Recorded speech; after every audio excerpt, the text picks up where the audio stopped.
We bring to you Dallas Cowboys Executive Vice President Stephen Jones. Good afternoon, sir. Good afternoon, guys. I know a lot of people use curse words in a negative way, but when you guys got the Dak to Tolbert touchdown connection, were there happy curse words going around in the box? Absolutely. What a big play. I think our analytics department give it a 50-50 shot either way. And so, obviously the setback with the fumble dropped us back to where we were having to be a little more aggressive when we had second and goal from the half-yard line. But, Tolbert did a hell of a job. Obviously, he was playing a little injured, and Dak had the patience to sit in there, trust his offensive line, and make a hell of a throw, and results in a huge win. You don't win many games in this league when you lose the turnover battle, -3, and also get a point-blank field goal shot block. So, we left a lot out there, but the good news is we'll learn from this. I know certainly Dak came through in the clutch, and he knows better than anybody you can't turn the ball over. So, and Bones will go to work on how they got that field goal blocked. Still don't know if it was miss-hit or it was just the guy got in the right spot at the right time. But in general, one hell of a win. A Tomlin coach football team in Pittsburgh is always very difficult to beat. Now, you mentioned that Tolbert obviously in that moment was a little dinged up. Did you like Tyler Smith's quote that Jalen Tolbert, quote, sprained his nuts going into that play? Well, those guys will tell it like it is. Their teammates give them credit, and obviously a pretty comical comment by Tyler. But I love it. Growing into his own. I love it, too. And by the way, what a hell of a job he did filling in for Guyton out there at left tackle on a moment's notice, and TJ came in and did a nice job for us. So, obviously we got some challenges injury-wise, but like I said, all 32 in this league go through injury challenges, and certainly hats off to our guys for fighting through winning the game. I mean, we've put 2 good wins back-to-back and actually played a good fourth quarter in Baltimore. We just came up short. You can't spot great teams like that. 2 and 3 touchdown leads and expect to win. So we're learning a lot through this crunch, but the good news is most of our guys are going to be able to come back. So we should get healthier as the season goes, but we're worried about the Lions right now. They're one of the best teams in football, well coached. We know Dan Campbell well. He played here. I have nothing but respect for him, and I know they lost a tough one to us last year here in Dallas, and I know they'll come with their A game. Stephen, can you update us a little bit on Guyton and Nealon's current situations with their injuries? Yeah, Guyton was trying to play last night. I think he's going to be day-to-day. And then Nealon, we got our fingers crossed that we get some news that it's not for the season. But we'll see as we move forward. And like I said, a lot of guys stepped up last night. T. Wheat stepped up in a big way, Lawson, obviously Chauncey played most of the games. So, obviously we're thin there. We're playing without our top 4 defensive ends, if you include Sam in that. And so, that's the challenges that come with our game. But Zim's doing a hell of a job dialing up some good schemes. And like I said, we're going to need them again because this Detroit team is going to be a big challenge. Stephen, I continually tell Kevin and everybody that'll listen that I think that everybody on the team should play with the mentality of Jordan Lewis. What are your thoughts on that veteran's role on this team? I know Zim right away. That was one of his favorite guys. He said that little dog will bite, and that's what he is. I mean, he is a dog, and he plays a lot bigger than he is. He's a super, super uber competitor, and willing to go up against anybody and fights his ass off, and great leader on that defense for us. Another person, I'm not going to say leader just quite yet because obviously he's really young in his career, but Overshone seems to bring the kind of intensity, like on a second down, that you want to see on every single play from your players.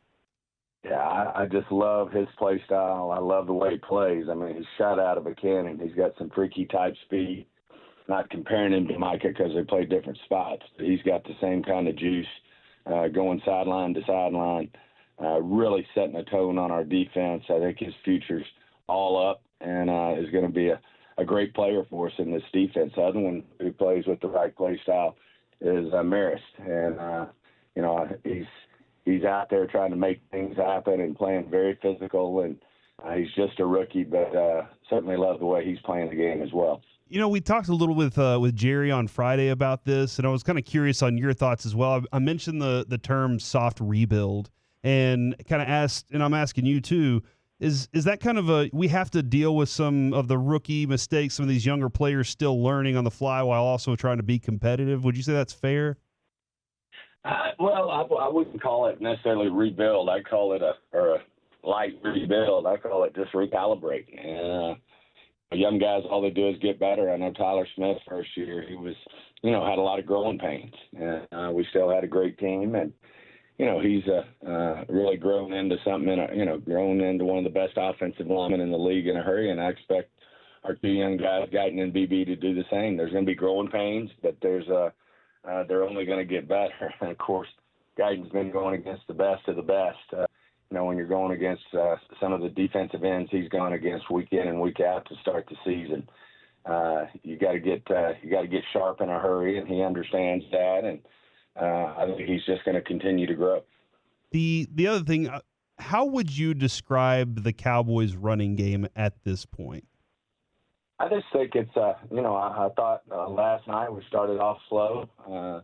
We didn't run it a lot, but then Mike got in the groove there, and certainly Rico got in the groove, and Zeke did some really tough short yardage running for us, and we think it's there for the taking. We think we can have a really strong running game. We got to you got to run the football and have confidence in it, and I think as the game grew, our offense and our coaching staff got very confident that we could run the football, and of course that's not an easy team to run the football against. Sport one of the best defenses in the NFL for many, many, many years. And, I thought we did a really nice job running the football. I thought them on defense did a great job of, limiting their running game as well, especially, when they got a quarterback they're willing to run quarterback sweeps with. So, anyway, I thought both sides of that are, as very important to play winning football. The only part we got to get a little better is we got to win that turnover battle, which we've been used to the last 3 years. So we've got to get back in that column of taking the ball away, and obviously everybody knows we got to protect the ball. It felt like kicking Tyler Smith out just a little bit to the left helped the run game as well. Would there be any scenario in which Guyton is healthy, but Smith would continue to play left tackle? Don't see that at all. I think Guyton's going to be back in quick order. Like I said, he's day to day, and he's just going to grow as a player. You got to just, have that confidence. And it's great to have a guy like Tyler. If for some reason, Guyton does have a setback or something, and it's great to know you got guys like Tyler who are versatile, who can kick out, play that left tackle, and then obviously we got a quality player in TJ Bass who we think a lot of, and have a lot of confidence in plugging him in. And there's other guys on the line we think if called upon, whether it's an Austin Richards, whether it's a Let's-Go, will get out there and do their job. Stephen, a lot of times you have to go through something and know that you can do it. Last night's game, you went through a physical, gritty, tough, nasty kind of game, which sometimes could have been gross too. Did that one right there give these guys that confidence, give you guys the confidence that you can win whenever things are tough like that? Absolutely. I mean, like I said, there's very few football games in the NFL where you're a -3 on turnovers. Yeah. And you end up with a W. I mean, that just doesn't happen. And our guys never took their eye off the ball. They kept fighting. And obviously when we had to have that last drive, that came through like a top competitor, top quarterback in this league. Okay, and that kind of sets up to the red zone has been a bit of a struggle. What's the discussion on how to get that turned around right now? Well, we'll discuss more as we move forward. Obviously, if you run the football well, you'll do better in the red zone. It sets up a lot of different other things, and as we continue to develop our run game, I think that's only going to help in the red zone. But obviously, all you got to do is look at the statistics and see that that we're struggling there a little bit right now, and we have to be better if we want to be a championship caliber team. I was hoping you can give us any, I guess, further insight, since obviously y'all know all the details about Brandon Cooks because, I know the concern was he'd miss a week, maybe 2 weeks, and then we hear he goes on the injured reserve. Can you tell us about how y'all knew it was that bad that quickly that an IR stint was necessary? Yeah, we really, with HIPAA and all those things, it's tough to get into details. But, Brandon's a stout man, a stout leader, the top people off the field and on the field on our team. And I know he'll do what he needs to do to come back from this. The other, I was kind of curious. Did you always imagine that Hunter Lipke would be this kind of a player for you guys? That he would have these kinds of moments late in games? We would have drafted him had he known before the draft, but instead of taking a chance on getting him in college free agency. But no, he's turned into a hell of a ball play for us. He can do it all. He can pass block. He can run short yardage. He catches the ball out of the backfield. He's an ace on special teams. I mean, he's just the type of football player you want on your team. But, I would have said halfway through his first camp, too, that he was looking at a practice squad spot, and then he just kept grinding. And he does what Hunter do. He's just a football player, and he's got the respect of his teammates, and obviously just a really solid football player for us. Do you ever get the sense, because since we're talking about special teams, because Brandon Aubrey is so good, do you ever think that impacts like a more conservative set of play calling on the other side of the field? Because you're like, well, Aubrey can kick it from just about anywhere. No, I think Mike understands the importance of touchdowns. Now, don't get me wrong, it's great.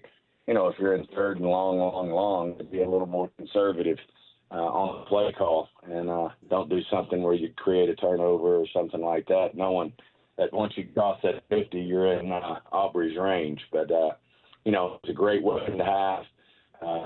Just fortunate to have him, and certainly he's going to win a lot more football games for us in the future. And thank you very much for the time, good sir. Congratulations on the win. We'll catch up with you again next week. Thanks, guys. Great being on. There you go. Stephen Jones right here on 105.3 The Fan.